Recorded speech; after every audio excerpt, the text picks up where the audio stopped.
Hello YouTube. I just got in my Crankbrothers pedals and shoes from Nash Bar, and I wanted to do a quick video as to how to go about changing out your pedals. Now this is my first time, so we'll be kind of going through this together, but I've already done a little bit of research and I just wanted to walk you through the fairly simple process of how to change your pedals.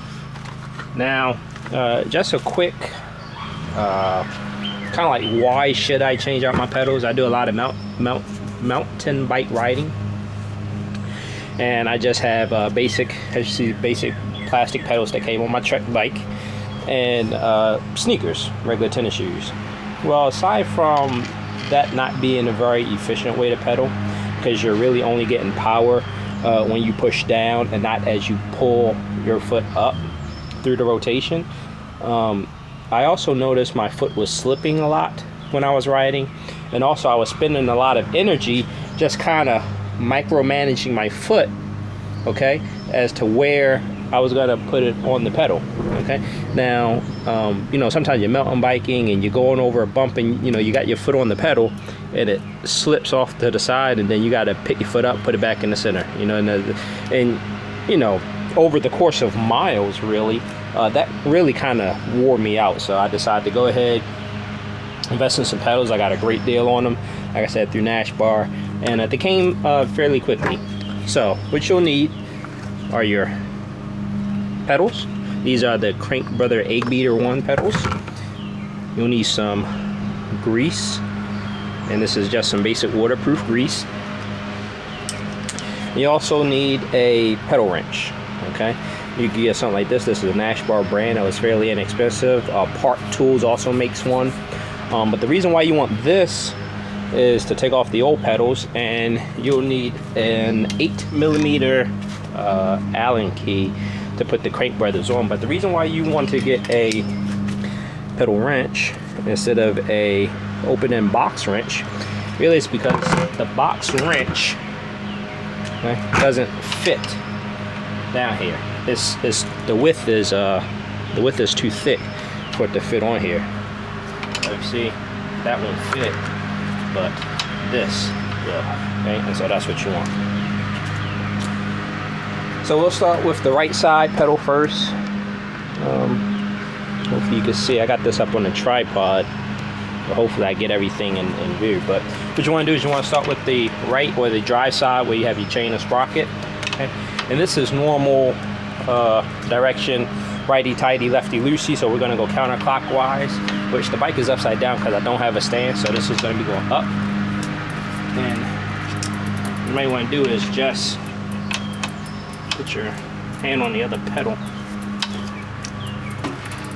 and just break that loose.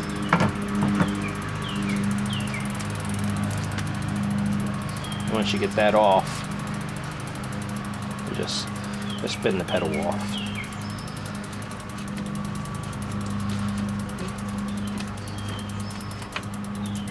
And make sure the threads are clean. There's no gunk in there, nothing, no debris. You don't want to strip the thread out. Now for the opposite side, okay, the pedal is threaded the opposite direction, and what that does is that as you rotate, it being threaded in the opposite actually causes the pedals to tighten, but it also in a way that you can actually get it off, because if they weren't threaded in this manner, you'd never be able to get the pedal off. Okay? So you want to go down on this one, or up rather. I got the bike upside down, forget which way.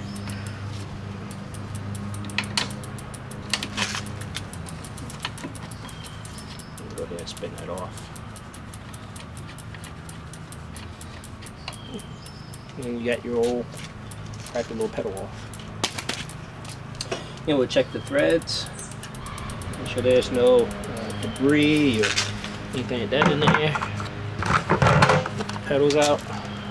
I already opened the box. Basically what's in the box is your I can show you your pedals and your cleats, your pack of cleats to put on your shoes, and I'll do a separate video how to do that once I get everything, once I get the pedals installed, and I'll go in the house and show you how to do that, and some basic instructions, and pretty sure some warranty information and everything like that in there. knife on duty today, as always, Kershaw Blur. We'll go ahead and get that off.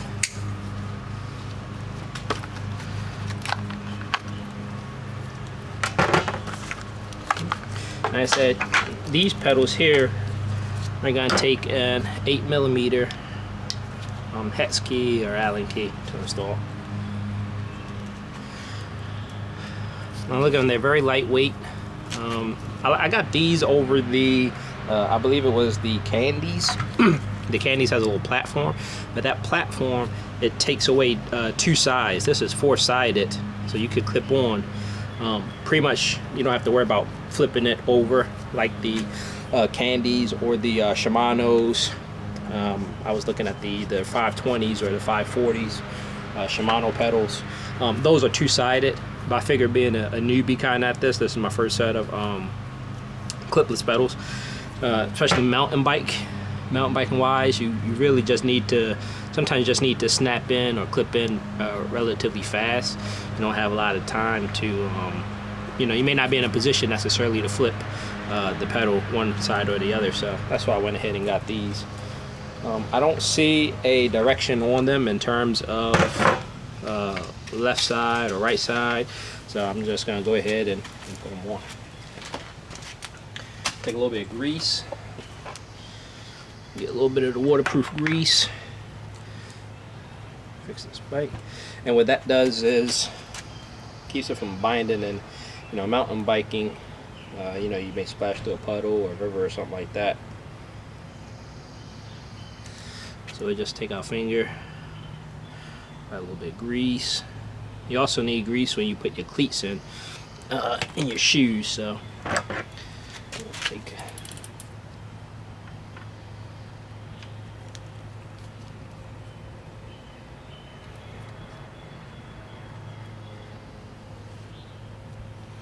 see if we can't get this going first. Yeah, so I got this. So let me go get a rag.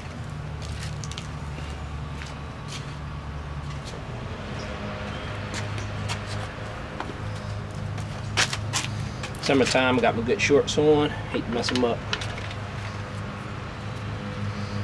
Go ahead, got this started. We'll just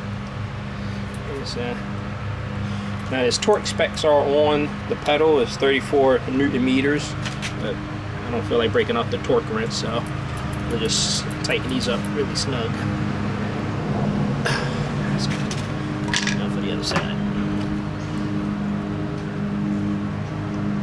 Like I said, it's a fairly simple and easy process. Just want to make sure you got the right tools, because if you're like me, you get excited when you got something coming to you. You know, you got UPS dropping you off a package, and then come find out you can't properly install it because you don't have the right tool. And so the pedal wrench, and taking off those pedals, is really mission essential. Because like I said, I mean, unless you have a open box wrench, 15mm is the size, that is thin enough. Okay, it's thin enough that will slip down in there,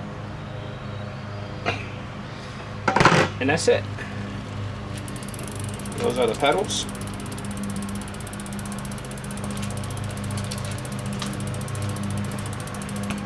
Let me zoom out a little bit. I think they look nice on the bike here. They are a special edition, look like burnt orange or copper. These are the ones that are on sale. I mean, I don't really care either way, but they kind of match the shoes and match the bike a little bit to a degree. My bike is black with red and white stripes, so they're pretty cool. So pretty much the formula for any pedal removal and installation is going to be the same. Just got to make sure you check your direction when you're taking your pedal on and off, and also make sure that you have the proper tools and also the waterproof grease. Thanks a lot for watching. Stay tuned for my next video. go over how to install cleats in your mountain bike or road shoes. Thanks a lot.